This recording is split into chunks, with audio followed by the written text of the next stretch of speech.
Right now, I'm trying to connect with our friend Julie Kelly. Hey, Julie, can you hear me?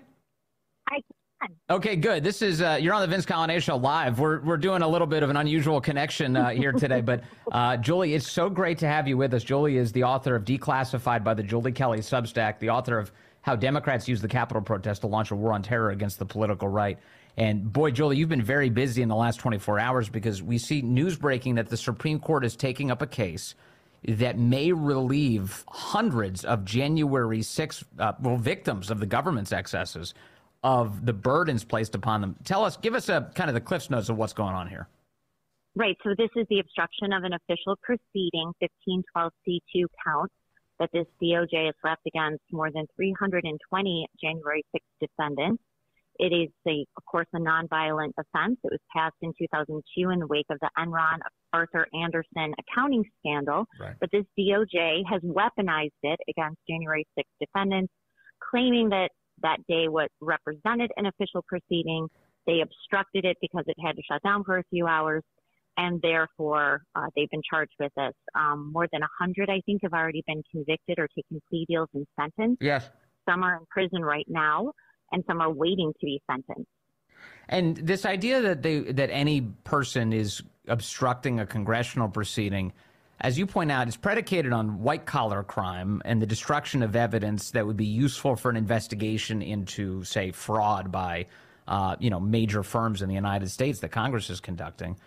If you say, let's pretend you're the son of the president of the United States and Congress is conducting an investigation into your family's finances, and then you refuse to participate in a lawful subpoena sent to you by Congress, are you obstructing a congressional action by that term? I would say that is far more representative of obstructing an official proceeding than, say, Jacob Chansley, the QAnon shaman who walked into the building and walked around for 20 minutes. So, yes, I think that would meet the statute's intended purpose, not the way the DOJ has been applying it. What do you think of the Supreme Court taking this up? Does that signal anything to you? It does, because 4 out of 9 justices must agree to grant cert, it's called, which means, yes, we are going to review the appellate's decision on this matter. And the D.C. Appellate Court in April rendered what is called a splintered decision. You had a 3-judge panel that ultimately had 3 different opinions about the statute and the interpretation of the language. So the Supreme Court really had no choice but to review the appeal there.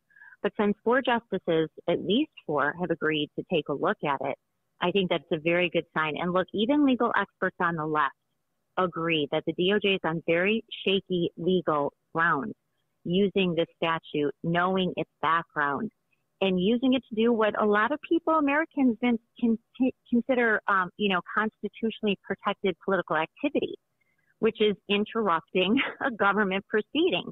I mean, how many people would have been arrested and charged and still in jail if this would apply to the Brett Kavanaugh protesters, who got far closer to lawmakers, including U.S. senators, than anyone got close to lawmakers on January 6th. So it would be a real justice for these defendants and their families. And look, I heard from a lot of J6ers yesterday. Some were crying and in tears because this is a day that they've been waiting for.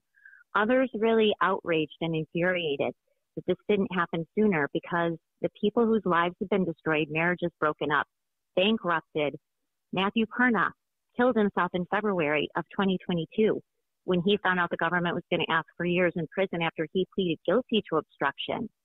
There is real human consequences to what this DOJ did with this count, and for the Supreme Court to come back and reverse how they've used it and give the DOJ and all of these judges who upheld it, except for one, the judges in Washington, D.C., to give them a well-deserved, long-awaited scolding for what they did here.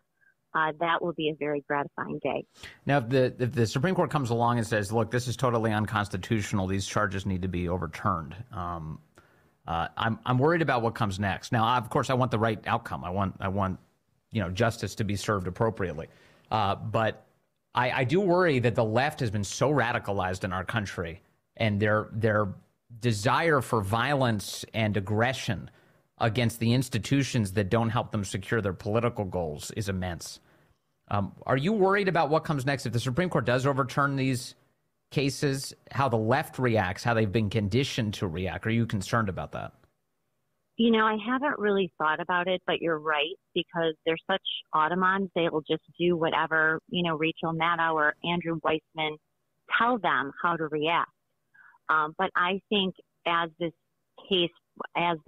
appeal or Supreme Court, the oral arguments and then whatever the decision is, a lot of people aren't aware that this is what the DOJ has been doing with the statute.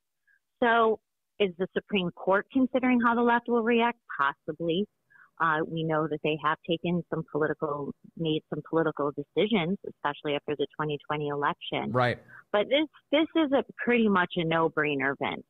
It'll be really hard for a justice to argue that the DOJ has been interpreting and applying the statute properly. I mean, that will be a real stretch. There's a place here to find some optimism, though, which is that in the wake of the leak of the Dobbs decision, the left put immense threatening, menacing pressure to the point that there was an assassination attempt on a Supreme Court justice, on Brett Kavanaugh, and they still stuck with the draft opinion. They didn't change their minds, despite the fact that opinion was leaked and their safety was imperiled. So it looks to me that we have a Supreme Court that's in some ways steeled its resolve to do hopefully the right thing. I think the bigger risk is if the Supreme Court does eventually consider the presidential immunity issue, which of course this is what Jack Smith he's trying to leapfrog over the appellate court. This is Trump's appeal of Judge Chutkan's ruling that he is not entitled to presidential immunity, that he is subject to criminal prosecution. I think the Supreme Court's decision on that, if it is not in favor of Jack Smith and the government, that will be more problematic, because if they come back and say he's immune from prosecution, these two federal criminal cases against Donald Trump are over. The reaction there, you can expect, massive, widespread meltdowns. Yeah. I mean, our justice system can't just be, the MSNBC production booth. Like, that can't be the way these things operate. The adults have to stand up at some point, and we expect the Supreme Court to be that. So with any luck, that'll happen. Now, on Trump and election meddling by the Justice Department, this decision yesterday by the Supreme Court to take up this January 6th case does have some big implications for Trump's court battles, right? It does, and that's why yesterday I tweeted with glee that it was a bad day for Jack Smith, because not only is he desperate to get the Supreme Court's imprimatur on the immunity issue so he can keep this unrealistic March 4th trial date in place, half of his indictment deals with 1512c2. He has a 4-count indictment. One is 1512c2, obstruction of an official proceeding. Another one is 1512k, conspiring to obstruct an official proceeding. So if SCOTUS comes back and says, no, this has been misapplied, here's the language here's how you defined it, here's how it really should be defined, it certainly should not apply to these defendants, that itself put Jack Smith's indictment in real jeopardy. So he had sort of, not great news this week, and the idea that he is trying to circumvent the usual appellate process on a very critical issue. And think about this. Jack Smith does not care about the future consequences. If the Supreme Court comes back and says, no, a president is not entitled to immunity, he can be criminally charged. That will have long-term permanent consequences for the country, because this will be the cycle then that we're in, that a sitting president who then loses to a candidate of the opposing party, once they take office and take over the Department of Justice, they will open criminal investigations into his predecessor. This is what we see in Banana Republic. We never really thought we would see it here. So the Supreme Court has to be very careful with this issue, because it will be permanent. Jack Smith and Judge Chutkan, they don't care. They want it rushed, just like they wanted this trial rushed, a 7-month schedule instead of the typical 14, 18, 2 years for something like this, especially J6 related.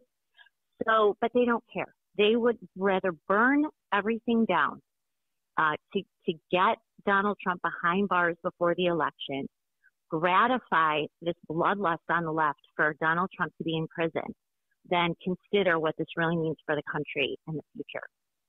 Yeah, and he's in an all-out rush, that is, Jack Smith is, to get that trial going. Just by announcing that they will hear this case yesterday, the Supreme Court has actually done the country a great service, hasn't it? They really have. And like I said, this was a day J6ers have been waiting to see. My first article on this I wrote, brought it up, was March of 2021. So it's an issue that I've been tracking myself. And it was such a relief to see the Supreme Court was finally going to take this up and do the right thing, which I believe that they really will. And this means a lot to the people whose lives have been destroyed. Too late for a lot of them.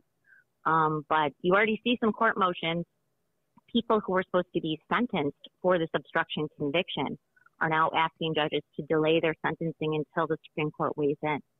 Let me move to a different question regarding a January 6th defendant now. Apparently, this is brand new information as of today. Steve Baker is a journalist who reports for The Blaze. He's a Blaze contributor, a conservative website. He tweeted today that his attorney has just been notified by the FBI that he's going to be charged by the Justice Department for covering the events of January 6th. He was a journalist who was present at the Capitol building. He says he has to self-surrender on Tuesday. The charges, as far as he knows, are unknown at the moment. Stay tuned for more information. He later signaled to another account on Twitter. He said, "Yes, I did enter the Capitol like about 60 other journalists. I did no damage or parading or violence." This is taking this to a whole nother level, isn't it? When you've got, Julie, the Biden administration now going after reporters who are from outlets that they don't like? Right. So Steve was not with the Blaze on January 6th. I believe he just got hired there the past few months. So he was sort of an independent journalist, a blogger. But nonetheless, he had credentials he had a way to validate that he was a journalist. Mm-hmm. But we've already seen journalists arrested and in prison. We saw Owen Schroyer. We've seen a couple others who I know are under investigation who've been charged. Stephen Horn is another independent journalist. So this is not really new. I know Steve has been under investigation for some time. And I'm sure he's still shocked that they're moving forward with this. But look, this is a shameless, retaliatory, vengeful Department of Justice. They don't care what this looks like. They don't care how now they're rounding up journalists because they want to send a message to everyone else, including people like you and me, that regardless of the circumstances, you are at risk of some sort of criminal prosecution. If you do something we don't like, we will make up a law and we will charge you with it. So, these are very chilling times, but this Department of Justice, Matthew Graves, the DC U.S. attorney, they don't care. They just want scalps, and they want to continue this campaign of terror against the right, that they won't stop at nothing to punish you if you speak out against this regime. Man, I hope we can notch some victories. Some good news this week as the Supreme Court says they're going to take a serious look at all of this. Julie Kelly, again, thank you for all of your excellent coverage and your time today, Julie. Thank you.